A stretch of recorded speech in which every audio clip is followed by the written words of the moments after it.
जलसे की तैयारियां मुकम्मल हो चुकी हैं। अवाम कमेटी चौक में जोक तक दोक पहुंच रही है। सिक्योरिटी के फुल प्रूफ इंतज़ामात हैं।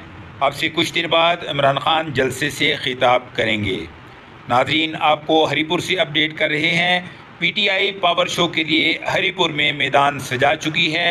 अब से कुछ देर बाद इमरान खान जलसे से खिताब करेंगे। नाज़रीन, इस वक्त स्क्रीन पर आप मनाज़र देख सकते हैं। हरीपुर कमेटी चौक में लोग जलसे के लिए जमा हो रहे हैं। हरीपुर कमेटी ग्राउंड में पीटीआई का जलसा शुरू है।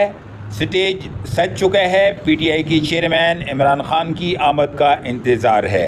कुछ देर बाद इमरान खान जलसे से खिताब करेंगे।